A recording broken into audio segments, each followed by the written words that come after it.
quote, the best relationship I've ever seen. That's how our next guest describes the camaraderie or cooperation he saw among Dallas city officials and law enforcement in his quest to uncover how the 9th largest city in America curbed violent crime.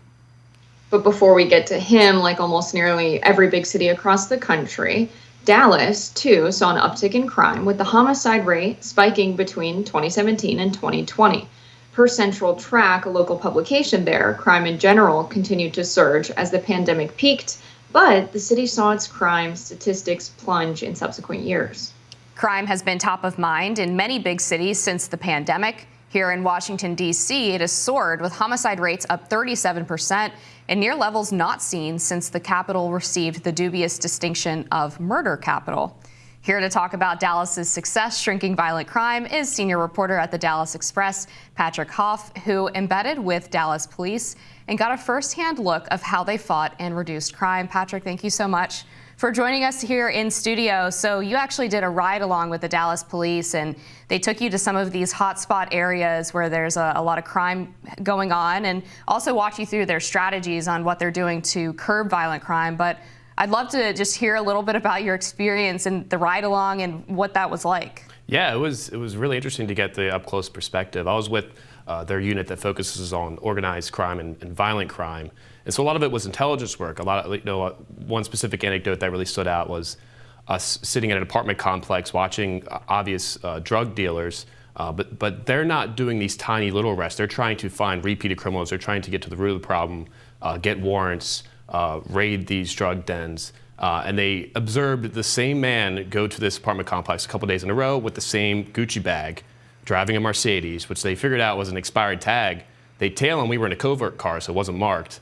And I think the guy was suspicious. He ran right past the light as it was turning red. We got caught behind, but then they had another patrol car pull him over. Turns out he had crack, PCP, and a gun. So intelligence work paid off in that instance. Wow, so they were basically following him for multiple days then and kind of knew that he was up to something shady. You also talk about this strategy they've employed called hotspot policing. Can you tell us what exactly that is? Yeah, so hotspot policing, specifically in Dallas, they're creating these 330 square feet grids of where the crime is. So they found that obviously a large, I think it was about 10% of the violent crime in Dallas was taking place in a very small portion of the city. So the idea was, Dallas, like many other police departments, is understaffed. So they had to figure out a way to use the limited resources they have by targeting the areas where there's violent crime, by targeting violent criminals. So it's really about increasing police presence in areas where the crime is happening, just going to it, following the data. And these hotspots adjust every, I believe, 60 days. So they're continuing to look at the data, follow the data, and approach it head on. Jessica? It sounds like Dallas's police budget is around $612 million now. It was around $500 million in the year, that this analysis, that these statistics are coming from. But it sounds like the Dallas Police Department, you said, is understaffed. Can you help us understand where some of that money is going? Yeah, sure. So it really was an interesting debate in Dallas. So Mayor Eric Johnson, he got into office in 2019. And in 2020, there was obviously calls to defund the police. City Council cut the overtime budget and hiring budget as they were struggling with staff. But Mayor Eric Johnson, even as a Democrat, he was speaking out against that and had protesters outside his house day and night. And eventually, as they were able to hire a new police chief, implement this violent crime plan, they were able to get more funding for overtime. So yeah, the pitch from police to me was, with them being understaffed, they need more funds for overtime so you can still continue to have, be able to cover the areas even with less staff, just have them work more. But if they're having a financial incentive to do so, it's working. And another aspect they're taking a swing at to increase the appeal to work there is they're doing 4-day work weeks of 10 hours, which they've said has proved some morale success. So they're trying. I mean, it's tough. It's tough around the country. Nobody wants to be a police officer anymore. It's very sad.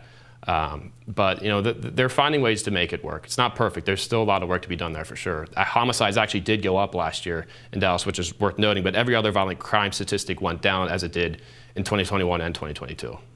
And that made them basically an anomaly among other major big cities, which actually saw a spike in 21 to 22. Yes. Yeah, and you brought up Mayor Eric Johnson. He actually changed his party registration amid his crackdown on crime. because, as he told you, quote, it's more important for them to be good Democrats than good mayors. They want to be invited to the White House. They want to be on the team. So it sounds like he felt like his own party kind of abandoned him on the issue of public safety. Yes, no doubt. And he was telling me that really started, as I was talking about, in 2020, when he had these protesters outside his house. He started realizing, well, why am I not accepting my own party? And he said, well, now I'm realizing my own party isn't the party of justice or the party of police and safety. And so he said that decision started in 2020. But yeah, he didn't make it officially until last year. But now he's becoming a big leader. He's working closely with the Republican Mayor Association, trying to get more Republicans on the ballot. Because in most major cities, it's not even competitive. So that's something he's working on and something he's quickly become passionate about, even as a very recent Republican. So it sounds like a lot of this reporting is based on the fact that they're saying violence has fallen in Dallas. They're making less arrests. I would assume if crime is going down, I would hope they're making less arrests. We don't always see that that's the case. We see a lot of arrests for traffic stops and things of that nature. Do you think that because we saw a national decline in crime, that it's possible what we're noticing in Dallas was the same national trend we're seeing across the country with crime falling post-pandemic?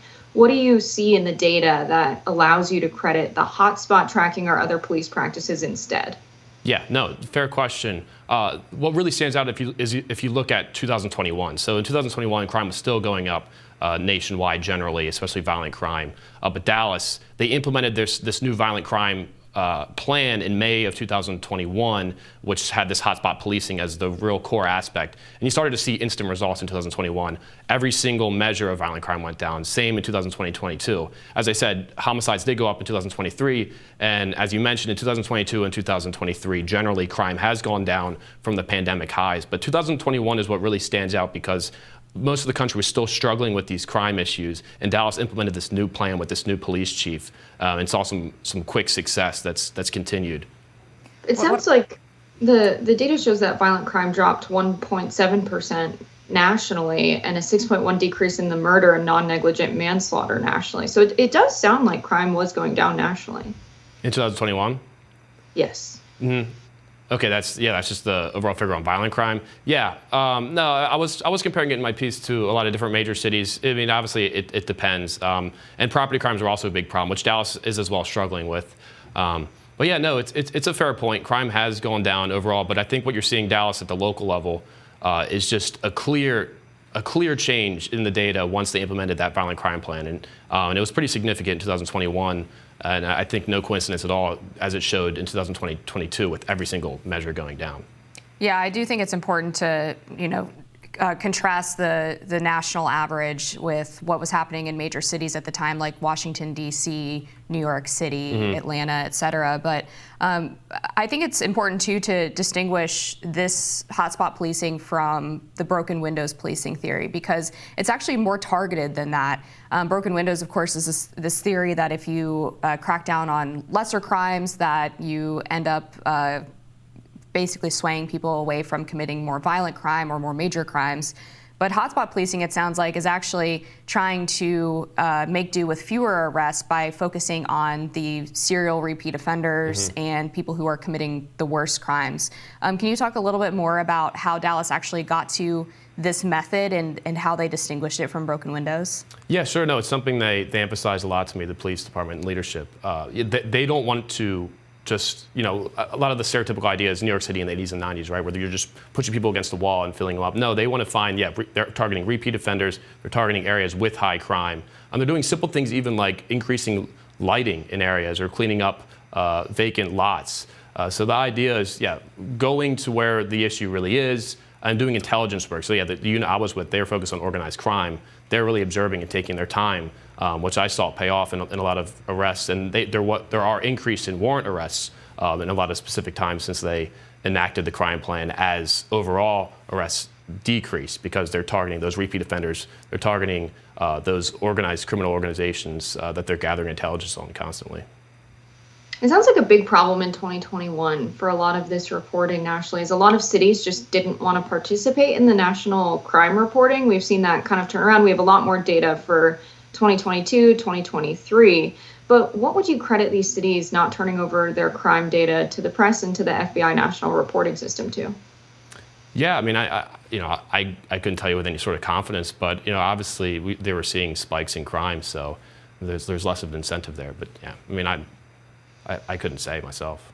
Yeah, I do know that there was a switchover from the way that the FBI was collecting crime data around that time period, which it's a fair point, Jessica. It did make it harder for people to say with any certainty, actually, what the exact trends were, at least in terms of the magnitude of them, because some cities weren't participating.